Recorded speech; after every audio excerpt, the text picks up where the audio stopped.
Премъдрост да изслушаме с благоговение Светото Евангелие, мир на всички.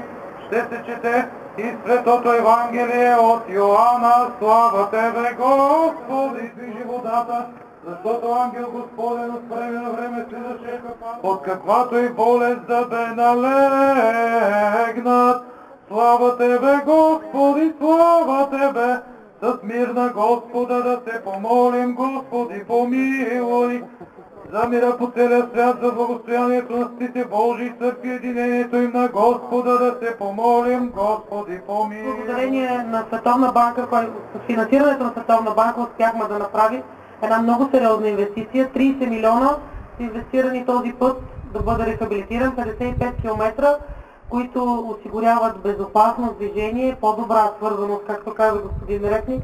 И аз се надявам, че още веднъж това показва отношението на правителството и на държавата да фокусираме своите усилия не само върху големите магистрали и скоростни пътища, но по никакъв начин да не пренебрегваме и по-малките пътища, въпреки че бих казал по-добро, това говорихме с кмета, това е дълго очаквано. Събитие бих казал и както господин Репник каза, ние споразумения, които финансираме за ремонт на пътища, вече над 300 км с финансовата помощ на Световна банка, но над 1000 км като цяло.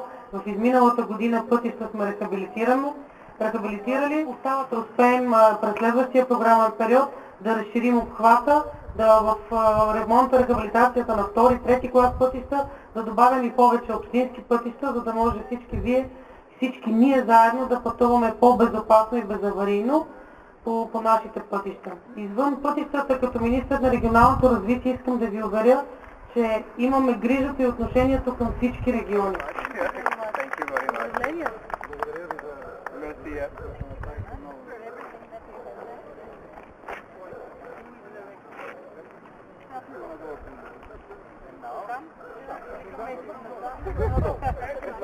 Към вас. Добре към вас.